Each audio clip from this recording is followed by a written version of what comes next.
आसमान पर काले काले बादल छाए हुए थे। पूरा गांव हरी हरी घास से ढक चुका था। पेड़ों की पत्तियों पर मोतियों जैसी चमकती पानी की बूंदें, चारों तरफ मिट्टी की भीनी भीनी खुशबू। हर कोई अपने घर में गर्म गर्म चाय और पकौड़ों का आनंद ले रहा था। लेकिन इसी गांव में एक ऐसी मौसी रहती थी जिनके हाथ का डोसा खाने के लिए लोग कई कई किलोमीटर दूर से आते थे। उनका नाम था टुनटुन मौसी। टुनटुन मौसी गोल मटोल, हमेशा मुस्कुराने वाली और बेहद मेहनती थी। वे सुबह 4 बजे उठ जाती। सबसे पहले भगवान को प्रणाम करती, फिर चूल्हा जलाती, बड़ा सा तवा साफ करती, चावल और उड़द की दाल से बना हुआ घोल बड़े प्यार से मिलाती, फिर मुस्कुराते हुए बोली, आज भी मेरे बच्चों को इतना स्वादिष्ट डोसा खिलाऊंगी कि सब उंगलियां चाटते रह जाएंगे। आज तो बारिश भी खूब हो रही है, आज तो भीड़ और भी ज्यादा लगेगी। अरे भाई, बारिश चाहे जितनी हो, अगर टुनटुन मौसी का डोसा नहीं खाया तो बरसात अधूरी रह जाएगी। सही कहा। मैं तो घर में नाश्ता बनाती ही नहीं, सीधे मौसी के यहाँ आती हूँ। मम्मी, मुझे आज वाला बड़ा कुरकुरा डोसा चाहिए, जिसमें ढेर सारी आलू मसाला हो। और मुझे चीज वाला। अरे अरे, सबको मिलेगा, बस थोड़ा सा इंतजार करो। सब्र का फल मीठा होता है ना। एक एक करके सबके लिए बनाती हूँ। टुनटुन मौसी का डोसा बनाने का तरीका बिल्कुल अलग था। वो तवे पर घोल डालती, फिर गोल गोल घुमाकर इतना पतला फैलाती कि देखने वाले भी हैरान रह जाते। फिर 1 चम्मच देसी घी, थोड़ा मक्खन, हल्का मसाला, करारी सुनहरी परत और बीच में गर्मा गर्म आलू की मसालेदार भराई। पूरे गांव में खुशबू फैल जाती। मौसी, आपके हाथ का डोसा इतना स्वादिष्ट क्यों होता है? क्योंकि बेटा, मैं इसमें सिर्फ मसाले नहीं डालती, मैं इसमें प्यार भी मिलाती हूँ। प्यार भी डाला जाता है क्या? हाँ, अगर खाना बनाते समय मन साफ हो, दूसरों की खुशी की सोच हो, तो खाना अपने आप स्वादिष्ट बन जाता है। इसलिए सब लोग आपकी दुकान पर आते हैं? हाँ बेटा, दुकान सिर्फ पैसे से नहीं चलती, दिल से चलती है। सभी बच्चे मुस्कुराने लगे। अचानक बिजली चमकी, तेज बारिश शुरू हो गई। गांव वाले दौड़कर मौसी की दुकान के अंदर आ गए। अरे, इतनी तेज बारिश! आज तो लगता है पूरा दिन यहीं बिताना पड़ेगा। कोई बात नहीं, जब तक बारिश रुके सबको गरम गरम डोसा खिलाती हूँ। पूरा माहौल हंसी से भर गया। पेड़ के पीछे छिपा आदमी बारिश से बचने की कोशिश कर रहा था। उसका नाम था लल्लन हलवाई। लल्लन भी गांव में खाने की दुकान चलाता था, लेकिन उसकी दुकान पर बहुत कम लोग जाते थे। वो दूर से टुनटुन मौसी की दुकान देख रहा था। सुबह से देख रहा हूँ, 1 मिनट के लिए भी मौसी की दुकान खाली नहीं हुई।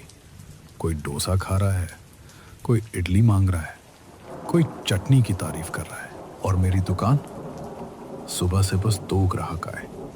एक ने समोसा खाया, दूसरे ने समोसा खाकर कहा कि समोसा भी ठीक नहीं था। आखिर ऐसा क्या है इस टुनटुन मौसी के डोसे में? घोल तो घोल है, आलू तो आलू है, चटनी तो चटनी है, फिर इनके डोसे में ऐसा क्या है कि पूरा गांव इनके पीछे पागल है? अगर मुझे इनके डोसे का राज पता चल गया तो मैं भी पूरे गांव में सबसे बड़ा डोसा वाला बन जाऊंगा। वो धीरे से दुकान की तरफ बढ़ने लगा। दुकान के अंदर टुनटुन मौसी नारियल की चटनी बना रही थी। मुन्ना बड़ी ध्यान से उन्हें देख रहा था। मौसी, आप इसमें क्या डाल रही हो? नारियल और हरी मिर्च। और अरे बेटा, तुम तो ऐसे पूछ रहे हो जैसे आज मेरी रसोई की पूरी जासूसी करके जाओगे। मौसी, सच बताइए ना, आपके डोसे का सीक्रेट क्या है? मौसी कुछ पल चुप रही, फिर मुस्कुराई। सीक्रेट है धैर्य। धैर्य? हाँ बेटा, अच्छा खाना जल्दी में नहीं बनता।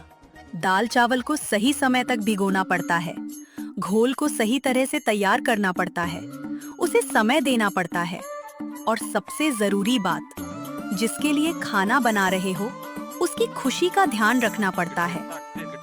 तो आपका सीक्रेट कोई मसाला नहीं है? नहीं, मेरा सबसे बड़ा मसाला है मेहनत और प्यार। तो फिर आपका राज कोई चुरा ही नहीं सकता। बिल्कुल सही कहा। दरवाजे के बाहर खड़ा लल्लन उनकी सारी बातें सुन रहा था। उसने मन में कहा, देखते हैं मेहनत और प्यार से डोसा कितना बिकता है। मुझे तो इनका असली राज चाहिए। लल्लन ने अपनी आवाज बदल ली। वो दुकान के सामने आया। मौसी, मौसी। अरे लल्लन, इतनी बारिश में यहाँ कैसे? बस मौसी, आपसे मिलने चला आया। मुन्ना ने पिंकी की तरफ देखा। पिंकी ने आंखें सिकोड़कर लल्लन को देखा। मुन्ना, मुझे ये कुछ गड़बड़ लग रहे हैं। लल्लन दुकान के अंदर बैठ गया। मौसी, मैंने सुना है कि आपके डोसे पूरे जिले में मशहूर हो गए हैं। अरे नहीं नहीं, बस गांव वालों का प्यार है। आप तो बहुत विनम्र हैं मौसी। मैं तो सोच रहा था कि आपसे डोसा बनाने की विधि सीख लूं। क्यों नहीं, सीखने में कैसी शर्म।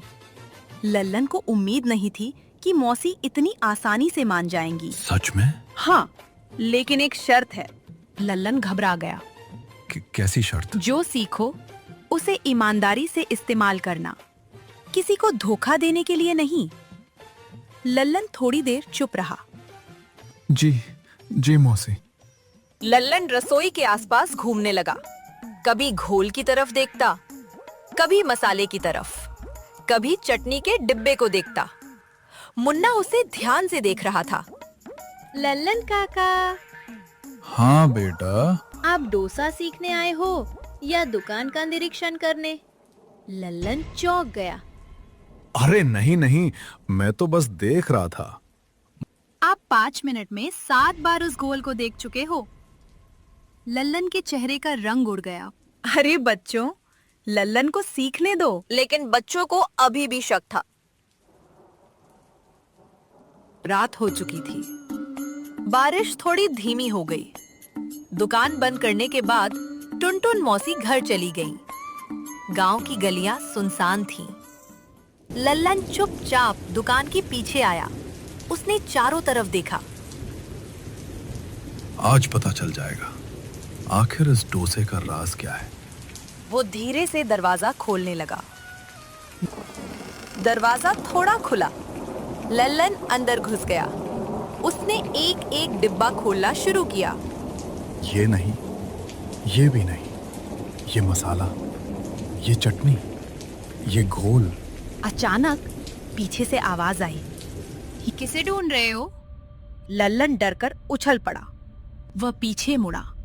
वहां मुन्ना और पिंकी खड़े थे। हम जानते थे आप जरूर कुछ करने वाले हो। आपको लगा हम सो रहे होंगे। लल्लन घबरा गया।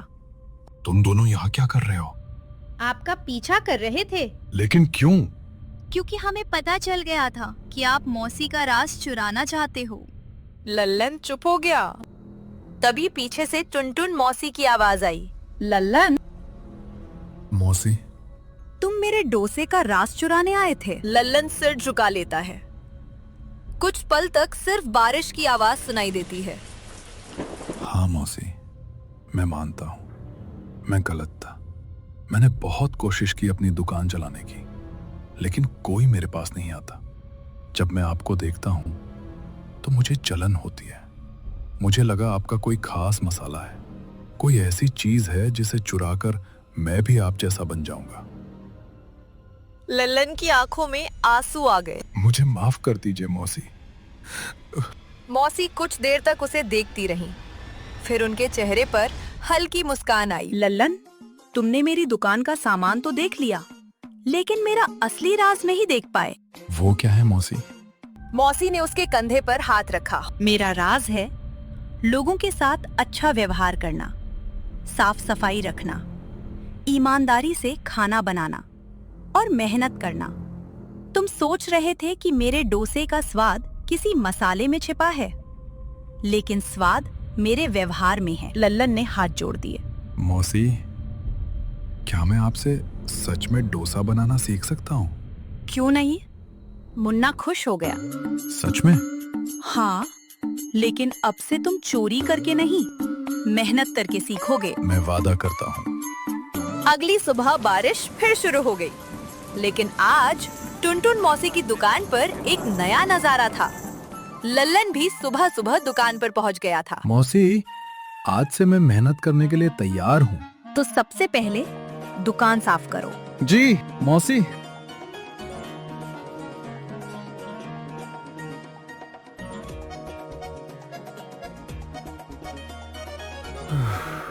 काका, डोसा बनाने से पहले झाड़ू? बेटा, अच्छा खाना बनाने की शुरुआत साफ जगह से होती है। लल्लन पूरी दुकान साफ करने लगता है। फिर मौसी उसे घोल बनाना सिखाती हैं। ध्यान रखना, घोल बहुत पतला नहीं, बहुत गाढ़ा नहीं। तवा सही गर्म होना चाहिए और डोसा बनाते समय हाथ में जल्दबाजी नहीं होनी चाहिए। कुछ दिनों तक लल्लन रोज मेहनत करता है। धीरे धीरे उसके डोसे अच्छे बनने लगते हैं। गांव के लोग भी उसकी दुकान पर जाने लगते हैं। लल्लन खुश था, लेकिन एक दिन बारिश के कारण गांव में बहुत बड़ा संकट आ गया। लगातार 3 दिन बारिश होने से गांव की सड़क पानी में डूब गई। बाहर से राशन आना बंद हो गया। कई गरीब परिवारों के घरों में खाना खत्म होने लगा। टुनटुन मौसी ने यह देखा तो तुरंत कहा, आज दुकान पर कमाई नहीं होगी। आज इस गांव में कोई भूखा नहीं सोएगा। मौसी, मैं भी आपके साथ हूँ। तो चलो, आज डोसा सिर्फ ग्राहकों के लिए नहीं, जरूरतमंदों के लिए बनाएंगे। हम भी मदद करेंगे। हाँ मौसी। और फिर बारिश के बीच टुनटुन मौसी, लल्लन, मुन्ना, पिंकी सभी लोग मिलकर खाना बनाने में जुट गए। कोई डोसा बना रहा था, कोई चटनी तैयार कर रहा था, तो कोई गर्मा गर्म खाना पैक कर रहा था। फिर सब लोग मिलकर बारिश में घर घर जाकर खाना पहुंचाने लगे, ताकि इस तेज बारिश में गांव का कोई भी परिवार भूखा ना रहे। किसी के घर में चूल्हा नहीं जल रहा था, तो किसी के घर में राशन खत्म हो चुका था। लेकिन टुनटुन मौसी ने किसी को भी भूखा नहीं सोने दिया। उस दिन गांव वालों को सिर्फ खाना ही नहीं मिला, बल्कि उन्हें यह भी समझ आया कि मुश्किल समय में एक दूसरे का साथ देना ही सबसे बड़ी इंसानियत है। उस दिन के बाद टुनटुन मौसी अपने स्वादिष्ट डोसे के साथ साथ अपने अच्छे व्यवहार, मेहनत और दूसरों की मदद करने की आदत की वजह से पूरे गांव में मशहूर हो गईं। अब लोग उनके डोसे की तारीफ तो करते ही थे, लेकिन उससे भी ज्यादा उनके अच्छे दिल की तारीफ करते थे। और लल्लन ने भी अपनी गलती से सीख ली। अब वह टुनटुन मौसी से जलता नहीं था, बल्कि उनकी मदद करता और उनसे नई नई चीजें सीखता था। बारिश रुक चुकी थी। आसमान में सुंदर इंद्रधनुष निकल आया था। टुनटुन मौसी ने मुस्कुराकर आसमान की ओर देखा और उनके चेहरे पर संतोष की मुस्कान थी। याद रखो बच्चों, किसी की सफलता देखकर जलने से सफलता नहीं मिलती, लेकिन उसकी मेहनत से सीखकर आगे बढ़ने से एक दिन अपनी पहचान जरूर बनती है। अगर आपको टुनटुन मौसी की ये प्यारी और सीख देने वाली कहानी पसंद आई हो, तो वीडियो को लाइक जरूर करें। ऐसी ही मजेदार और सीख देने वाली कहानियों के लिए हमारे चैनल को सब्सक्राइब करें और वीडियो को अपने दोस्तों के साथ शेयर करना बिल्कुल ना भूलें। फिर मिलेंगे एक नई कहानी के साथ। तब तक मुस्कुराते रहिए और हमेशा अच्छे काम करते रहिए।